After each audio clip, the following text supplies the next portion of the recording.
Apa kabar? Puji Tuhan. Baik. Puji Tuhan, kita bersyukur kepada Tuhan karena Dia baik, bahwasanya untuk selama-lamanya kasih setianya. Sebab tak berkesudahan kasih setia Tuhan selalu baru rahmat-Nya setiap pagi bagi setiap orang yang mengasihi Dia. Bapak Ibu yang dikasihi oleh Tuhan, saya akan menyampaikan firman Tuhan pada petang hari ini dengan tema kita kuat karena kita bersatu. Sama-sama katakan, kita kuat karena kita bersatu. Amin. Kita kuat karena kita bersatu. Kita lihat di dalam Roma pasal 15 ayat 1 sampai 7. Di slide saya sudah tersedia.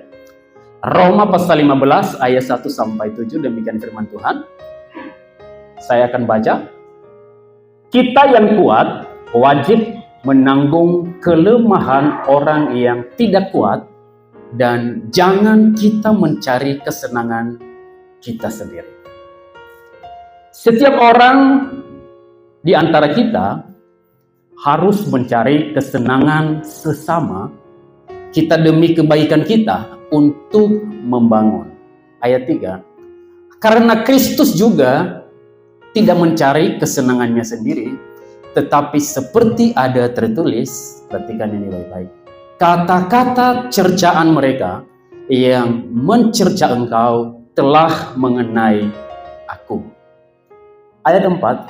Sebab segala sesuatu yang ditulis dahulu telah ditulis untuk menjadi pelajaran bagi kita sekarang, supaya kita teguh berpegang pada pengharapan oleh ketekunan dan penghiburan dari kitab suci.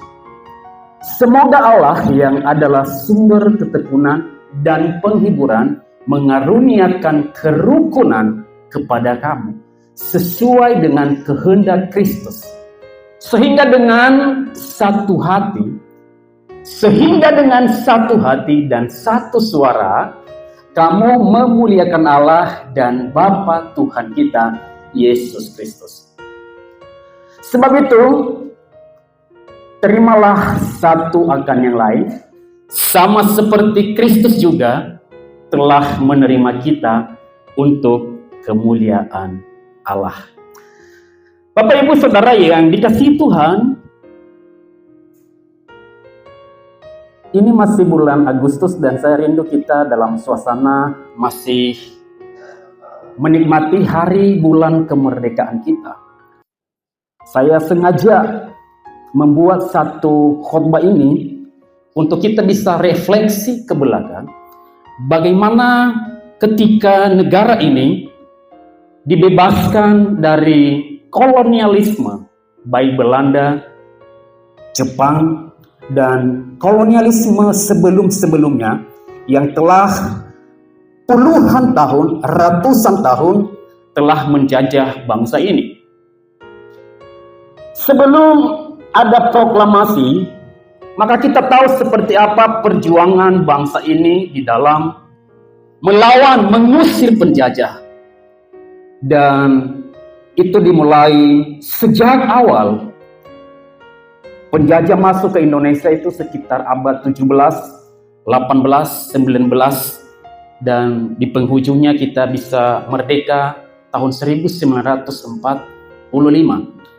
Namun perjuangan yang kita raih itu bukanlah perjuangan yang gampang.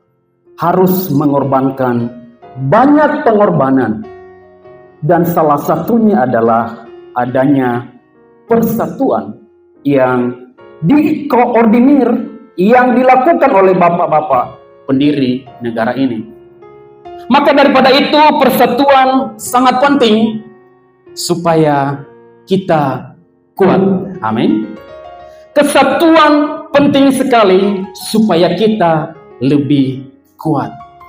Karena ada satu pepatah berkata, bersatu kita teguh, bercerai kita runtuh. Hari ini saya mau katakan, bersatu kita teguh, bersama kita bisa. Amin. Bersatu kita teguh, bersama kita bisa. Kalau kita bersatu, maka ada banyak hal yang bisa kita kerjakan. Itu sebabnya, coba lihat kiri kanannya, suami istri, atau siapa yang ada di sebelahnya. Katakan, nggak ada lo, nggak rame, ya kan? Ya, bilang saya membutuhkan engkau. Dalam persatuan kita membutuhkan banyak orang. Dan tentunya di dalam persatuan ada banyak perbedaan yang ada. Indonesia yang begitu multi-religius, multikultural, dan begitu banyak suku agama. Firman Tuhan berkata, ketika dalam kondisi seperti itu, marilah kita berusaha memelihara kesatuan itu. Kesatuan apa? Kesatuan tubuh Kristus. Roh oleh ikatan damai sejahtera. Dan berusahalah memelihara kesatuan roh oleh ikatan damai sejahtera. Bapak dan Ibu yang dikasihi oleh Tuhan, sebagai warga gereja, kita ada di tengah-tengah bangsa Indonesia yang begitu kompleks dengan segala bentuk dan jenis kehidupan. Sebagai warga Indonesia, kita ada di tengah-tengah bangsa yang begitu luas dan begitu banyak hal-hal yang membuat kita akhirnya bersyukur kepada Tuhan karena begitu banyak hal yang kita nikmati. Betapa kita tidak bersyukur bertanah air kaya dan subur, lautnya luas, gunungnya megah, itu semua ciptaan Tuhan. Demikian lirik lagu. Bapak Ibu yang dikasihi oleh Tuhan, dengan begitu kompleksnya perbedaan dan kekayaan yang ada di tengah-tengah bangsa, kita diikat dengan satu semboyan negara kita, yaitu Bhinneka Tunggal Ika. Walaupun kita berbeda-beda, tetapi kita tetap satu. Satu tanah air, satu bangsa, satu bahasa. Dan gereja ada di tengah-tengah itu. Kita sebagai jemaat ada di tengah-tengah itu. Untuk memelihara persatuan seringkali gagal dan akhirnya tercerai-berai. Untuk memelihara persatuan seringkali tidak tertuju dan tidak sampai kepada tujuan yang diharapkan. Kenapa?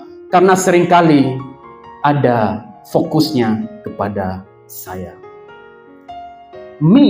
Saya, kita, keluarga saya, yang diperhatikan seringkali bukan persatuannya. Tetapi karena seringkali kita punya pandangan tentang diri kita, bagaimana supaya orang lain memperhatikan diri kita, bagaimana supaya kasih itu terarah kepada kita, dan seringkali kita akhirnya tidak berfokus kepada pihak lain. Sehingga akhirnya kita membuat diri kita sibuk sendiri. Kita akhirnya seakan-akan secara eksklusif kita menyendiri. Dan akhirnya kita sibuk dengan segala hal yang ada pada kita.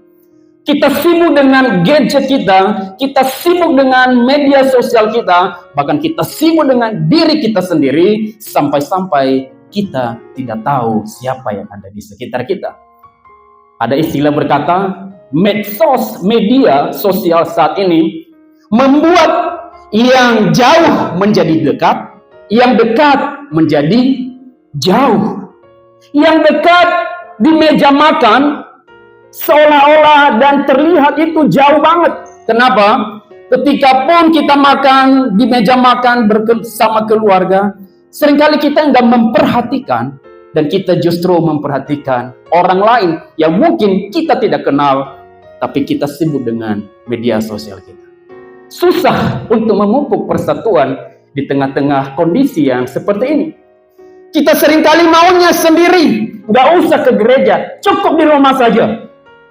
Yang penting mengikuti ibadah di rumah, cukup, nggak perlu bersama-sama, tidak perlu bersekutu. Bapak dan Ibu yang dikasihi oleh Tuhan, untuk memupuk satu persatuan, kita membutuhkan banyak orang. Kita membutuhkan banyak suplai tenaga. Kita membutuhkan banyak tangan yang berbahu, bergandengan tangan untuk menjalankan visi misi itu. Ada dua langkah yang kita bisa lakukan untuk mewujudkan hal itu. Yang pertama adalah di tengah-tengah perbedaan, di tengah-tengah persatuan, tidak mencari kepentingan diri sendiri. Marilah kita berfokus. Firman Tuhan berkata di dalam Roma pasal 15 ayat 2, setiap orang di antara kita harus mencari kesenangan sesama demi kebaikannya untuk membangun. Firman Tuhan mengajarkan kita untuk kita mencari kesenangan orang lain dan tidak selalu berfokus kepada diri kita sendiri. Tentunya saya tidak mengajarkan untuk kita tidak memperhatikan keluarga kita, untuk tidak memperhatikan kehidupan kita sendiri.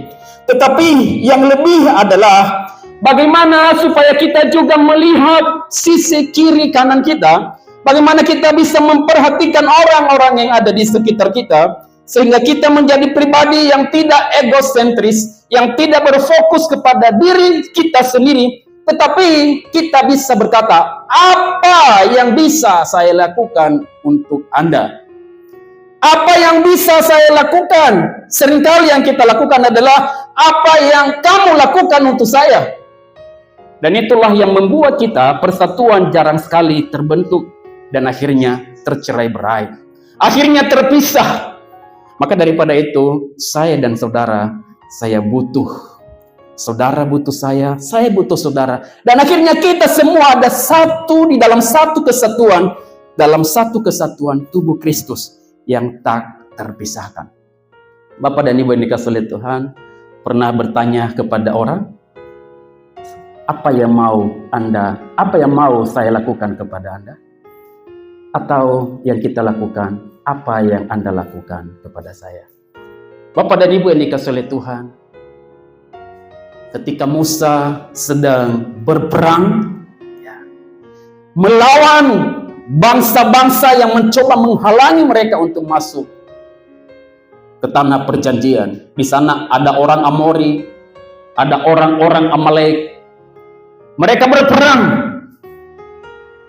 Singkat cerita dalam kisah ini, Musa itu ketika dia mengangkat, Tuhan suruh dia angkat tongkat. Ketika Musa angkat tongkat, bangsa Israel ketika berperang menang. Tetapi ketika tongkat itu turun, bangsa Israel kalah.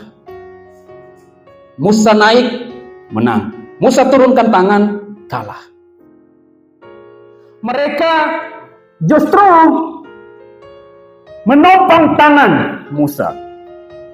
Ketika Musa capek, mereka ada di sisi itu. Dan keduanya menopang, memegang tangan Musa sehingga tongkat itu tidak turun. Dan apa yang terjadi? Sampai matahari terbenam, mereka menang. Dalam kisah di dalam perjanjian baru juga diterangkan kepada kita, ada seorang yang sakit lumpuh. Seorang yang sakit lumpuh sejak lahir. Lalu ada saudara-saudara, ada orang-orang yang ada di sekitarnya. Ketika mereka membawa orang itu kepada Yesus, tetapi kali ini sulit sekali, susah sekali untuk mereka menerobos masuk ke dalam rumah karena begitu padat. Tetapi apa yang mereka lakukan? Yang mereka lakukan adalah mereka naikkan orang itu lewat atap orang. Bayangkan, dibongkar itu atap, lalu pelan-pelan mereka menurunkan orang itu pas di depan Yesus. Dan apa yang terjadi? Yesus sangat menghargai pekerjaan mereka. Yesus sangat menghargai apa yang mereka lakukan itu. Dan ada kesembuhan terjadi di sana. Ada kemenangan terjadi di sana. Sehingga yang terjadi adalah baik Musa maupun orang yang sakit ini mengalami kesembuhan, mengalami kemenangan. Ketika ada persatuan, ketika ada kesehatan di sana, ketika ada kepedulian di sana, maka mendatangkan berkat bagi setiap kita. Ada amin, saudara? Bapak Ibu yang dikasihi oleh Tuhan, pedulilah kepada sesama. Pedulilah kepada kebahagiaan orang lain. Yesus memberikan satu perumpamaan tentang kasihilah sesamamu manusia. Di dalam kisah orang Samaria yang murah hati, dalam Lukas pasal 10. Ketika ada orang yang datang dari Yerikho menuju Yerusalem, maka orang itu dirampok, dan ketika seorang imam lewat, dia hanya melihat dari kejauhan, dia hanya melihat dan cukup, dan dia lewat, tidak peduli. Ketika juga ada Lewi, orang itu lewat dan dia melihat, cukup hanya melihat, dan dia lewat. Ada orang ketiga yang Yesus katakan di sana, yaitu orang Samaria. Perhatian kita adalah orang Samaria. Kenapa? Karena orang Samaria ini adalah bagi orang Yahudi, ini adalah orang-orang yang najis, orang-orang kafir, orang-orang yang tidak suci, dan mereka seringkali tidak bersahabat, bahkan menolak untuk bertemu dengan orang Samaria. Tetapi justru yang menunjukkan belas kasihan adalah orang Samaria itu. Dia menunjukkan belas kasihan yang begitu besar. Firman Tuhan berkata bahwa ia menghampiri orang yang terluka itu, menyirami dengan minyak dan anggur, membalut luka-lukanya, menaikkan ke atas keledai, membawa dan merawat ke tempat inap, menyerahkan 2 dinar, dan akan kembali apabila ada yang kurang, dia akan membayarnya. Bapak Ibu yang dikasihi oleh Tuhan, gereja yang ada di tengah-tengah bangsa ini haruslah menjadi pelopor untuk membawa damai sejahtera Tuhan. Harus menjadi pribadi yang membawa terang bagi dunia ini. Di tengah-tengah segala kehidupan yang ada, marilah kita menjadi terang dunia. Matius pasal 5, 13-16. Kamu adalah terang dunia. Demikianlah hendaknya terangmu bercahaya di depan orang, supaya mereka melihat perbuatanmu yang baik dan memuliakan Bapamu yang di sorga. Bapak Ibu jemaat yang dikasihi oleh Tuhan, kita sebagai warga gereja tentu memiliki kepercayaan, iman kepada Tuhan. Namun di sisi lain, firman Tuhan berkata, Efesus pasal 2 ayat 10, karena kita ini buatan tangan Allah, diciptakan dalam Kristus Yesus untuk melakukan perkara-perkara yang baik, untuk melakukan pekerjaan-pekerjaan yang baik, yang dipersiapkan Allah sebelumnya. Ia mau supaya kita hidup di dalamnya. Yesus mau supaya jemaatnya menjadi teladan di tengah-tengah bangsa ini, menjadi teladan di tengah-tengah Indonesia ini, menjadi teladan di tengah-tengah gereja, dan sehingga iman kita tidak menjadi iman yang mati, tetapi iman yang benar-benar hidup, karena kita melakukan sesuatu. Sebab iman tanpa perbuatan pada hakikatnya mati. Bapak Ibu yang dikasihi oleh Tuhan, sebagai warga gereja, marilah kita supaya tetap kuat, marilah kita bersatu. Tentunya bersatu di dalam hal ini, bersatu di dalam Kristus, bersatu di dalam Tuhan, dalam membangun gereja, dalam membangun hubungan kita dengan sesama. Itu sebabnya ketika saudara tidak ada, gereja ini hanyalah fungsinya sebagai gedung saja. Ketika saudara dan jemaat tidak ada, maka alat musik inilah hanya sebagai pelengkap saja. Yang dikehendaki Tuhan adalah jiwa-jiwa yang datang, bergandengan tangan, bersatu untuk melakukan yang terbaik. Karena kalau kita bersatu, kita kuat. Kalau kita bersatu, kita menang. Kalau kita bersatu, kita dapat melakukan banyak perkara. Saudara yang dikasihi oleh Tuhan, tindakan yang kedua yang kita lakukan supaya kita tetap kuat dan bersatu, yaitu menerima kelebihan, menerima kekurangan orang lain.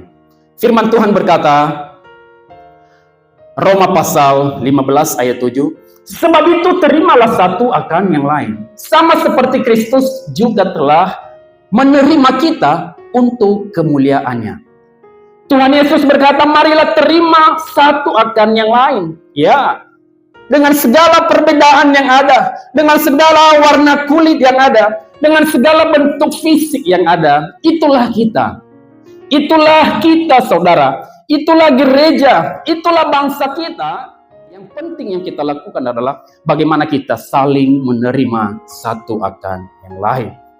Di dalam Tuhan, derajat manusia itu sama. Sama-sama ciptaan yang mulia, sama-sama ciptaan yang istimewa. Itu sebabnya sebagai gereja yang adalah organisasi, marilah kita memupuk persatuan ini dengan cara menerima kelebihan orang lain dan menerima kelemahan atau kekurangan orang lain. Tidak ada manusia yang sempurna. Tidak ada manusia yang sempurna. Bahkan juga tidak ada gereja yang sempurna. Itu sebabnya seringkali saya sedih kalau melihat anak-anak Tuhan memiliki alasan mereka tidak mau ke gereja. Dan untuk itu gereja berusaha untuk membuat satu suasana ibadah. Apa itu? Dalam momen-momen tertentu, ayo kita panggil artis. Buat apa? Supaya ada banyak orang yang datang ke gereja. Ayo kita cari public figure di luar sana supaya banyak orang yang datang ke gereja. Saudara, saya sedih, bukan tidak setuju dengan pernyataan ini, bukan tidak setuju dengan kegiatan seperti ini, tetapi seringkali ini melukai hati Tuhan. Kenapa? Karena yang dicari adalah artisnya, yang dicari adalah tokohnya, bukan lagi Yesusnya yang dicari. Itu sebabnya seringkali gereja keluar dari koridor. Gereja keluar dari aturan Alkitab. Gereja tidak lagi fokus kepada Yesus, tetapi seringkali fokus kepada artis. Itu sebabnya orang berbondong-bondong datang di sana, melihat yang tampil siapa, bukan melihat siapa juru selamatnya. Bapak Ibu yang dikasihi oleh Tuhan, kita harus luruskan pandangan kita. Terimalah satu akan yang lain. Di antara kita ada yang berbeda, ada yang rambutnya kribo, ya. Ada yang kulit putih, ada yang kulit sawo matang, ada yang matanya sipit, ada yang matanya bulat, dan lain sebagainya. Ada yang hidungnya mancung ke dalam, mancung keluar. Itulah semua perbedaan kita. Itulah semua ciptaan Tuhan yang begitu indah. Coba bayangkan, kalau hidung kita ini Tuhan ciptakan lubangnya ke atas. Kan repot ya. Jadi tampungan air kalau hujan, kan kita susah. Saya pernah berandai-andai, kenapa Tuhan ciptakan mata mestinya harus ada di sini. Kenapa bukan di tempat lain, entah di sinilah, kan lebih gampang. Lihat di belakang, ya kan? Sekali lihat di belakang, lihat di depan. Kenapa? Semua itu karena Tuhan sudah atur. Semua itu karena Tuhan sudah desain dari awal supaya terlihat indah. Ya. Bayangkan Bapak Ibu, antara wanita dan laki-laki. Ya semua coba kalau di sini semua wanita saja, nggak ada laki-laki, kan nggak beragam, ya kan? Bayangkan semua di sini adalah bapak-bapak yang udah gundul, udah botak, ya kan? Lucu lihatnya ya. Kita lihat semua, oh ini bola taman, kan nggak seperti itu. Bapak Ibu yang dikasihi oleh Tuhan, semua ciptaan Tuhan itu indah. Maka daripada itu, marilah kita menghargai, menerima kelemahan, kelebihan orang yang ada di sekitar kita. Tanpa itu kita tidak bisa memupuk persatuan. Berikan pengampunan kepada orang. Lepaskan pengampunan. Matius pasal 18 ayat 12. Tuhan, jika saudaraku terus berbuat salah kepadaku, sampai berapa kalikah aku harus mengampuninya? Firman Tuhan berkata, apakah aku harus mengampuninya sampai 7 kali? Firman Tuhan berkata, bukan. Aku berkata kepadamu, bukan sampai 7 kali, melainkan sampai 77 kali. Artinya tanpa ada batas. Artinya berkali-kali. Sebagai orang yang percaya kepada Tuhan, marilah kita hidup dalam kesatuan tubuh Kristus, sebagaimana Kristus telah mendahului kita untuk menyatukan kita. Satu Tuhan, satu baptisan, satu gereja, satu tubuh, satu kepala, satu juru selamat, yaitu Yesus Tuhan kita. Bapak Ibu yang dikasih oleh Tuhan, dalam Kejadian pasal 2 ayat 18, Yesus, firman Tuhan berkata, Tuhan Allah berfirman, tidak baik kalau manusia itu seorang diri saja. Aku akan menjadikan penolong baginya yang sepadan dengan dia. Bapak Ibu yang dikasih oleh Tuhan, Yesus berkata, hendaklah kita saling menyatu di dalamnya. Dalam kehidupan kekristenan, tidak ada yang dapat dilakukan seorang diri. Bila bersama, kita bisa berbuat lebih. Bila kita secara bersama-sama, maka kita bisa melakukannya lebih dari satu, lebih dari dua, lebih dari tiga. Beberapa saat yang lalu saya pernah khotbah, ibarat batu bata. Ibarat batu bata kalau hanya satu, itu mudah untuk dipatahkan. Bayangkan dinding kita ini, gereja ini, ada batu bata yang tersusun. Awalnya hanya satu. Ketika satu, maka ketika dipatahkan, begitu gampang. Tetapi ketika mereka disatukan, mereka akhirnya dirangkai dalam satu kesatuan. Dan mereka bukan lagi namanya batu bata, namanya dinding. Dan coba Bapak Ibu patahkan sendiri. Yang patah adalah tangan kita. Kenapa? Karena ada persatuan di sana. Ada kekuatan di sana. Bersyukurlah kepada Tuhan. Karena Tuhan begitu memperhatikan kita sebagai warga negara yang ada di tengah-tengah bangsa ini. Bersatu kita teguh, bersama kita bisa. Yuk sama-sama kita katakan. 1, 2, 3. Bersatu kita teguh, bersama kita bisa. Bersatu kita teguh, bersama kita bisa. Dengan bersama kita bisa melakukan perkara-perkara yang hebat. Ya, sama itu baik, berbeda itu indah sekali. Coba lihat kiri kanannya, katakan, kamu indah sekali. Iya, begitu indah. Coba lihat warna-warni baju yang kita pakai. Ada yang hitam, ada yang pink, ya. Ada yang putih warna-warni, ya. Ada yang belang-belang. Bajunya ya, bukan warna kulitnya yang belang-belang. Kalau belang-belang warna kulitnya itu penyakitan. Bapak Ibu yang dikasih oleh Tuhan, terimalah satu akan yang lain. Karena sama itu baik, berbeda itu indah. Apa yang membuat pelangi itu indah? Apa? Warnanya. Warna. Ada berapa warna pelangi? 7. Dan itu indah sekali. Kalau kita melihat pelangi, sampai ada lagu, seperti pelangi, sehabis hujan, indah sekali, teduh sekali. Itu sebabnya ketika saya dan saudara hidup dalam sebuah rumah tangga, dalam sebuah gereja, maka disitulah kita sedang diberikan kesempatan oleh Tuhan untuk kita bisa berbagi dengan sesama kita, untuk kita bisa saling menerima satu dengan yang lain. Semua ibarat tiang-tiang pengokoh. Bangunan gereja ini dibangun dan berdiri kokoh sampai hari ini karena ada fondasi yang kuat dan karena ada tiang-tiang penyanggah yang menopang. Ada 2 lantai gereja ini. Kalau tidak kuat tiang-tiang ini, maka sudah lama rubuh. Itu sebabnya saya dan saudara mestinya menerima kelebihan orang lain, menerima kekurangan orang lain. Masalahnya kita hanya siap untuk menerima kelebihan orang lain. Selebihnya kita tolak. Ada banyak kita yang tidak menerima kekurangan orang. Harusnya begini, harusnya kamu begitu, harusnya kamu begini. Sehingga kita cekcok, kita tercerai-berai.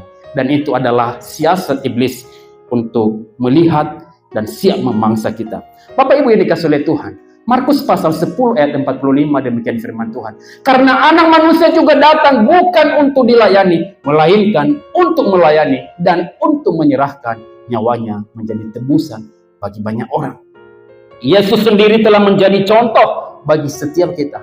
Dia membasuh kaki murid-muridnya, dia mengasihi, dan endingnya dia tersalib di atas kayu salib. Sungguh alangkah baiknya bila saya dan saudara, apabila kita diam bersama dengan rukun. Sebab kesanalah Tuhan memerintahkan berkat-berkat yang melimpah dan kehidupan untuk selama-lamanya. Mazmur pasal 133. Saudara yang dikasihi oleh Tuhan, saya rindu lagu ini kita nyanyikan. Ku cinta keluarga Tuhan, terjalin mesra sekali, semua saling mengasihi, betapa senang ku menjadi keluarganya Tuhan. Katakan, ku kasihi kau dengan kasih Tuhan, ku kasihi kau dengan kasih Tuhan. Ku lihat di wajahmu kemuliaan Raja, ku kasihi kau dengan kasih Tuhan. Kita kuat karena kita bersatu. Mari sing-singkan lengan pergerakan. Nyalakan semangat persatuan.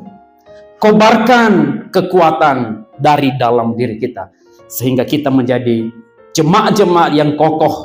Jemaat-jemaat yang tidak mudah diombang-ambingkan oleh pengajaran-pengajaran di luar sana. Kita kokoh, kita kuat, kita bersatu. Karena ketika kita bersatu, maka kita kuat. Amin.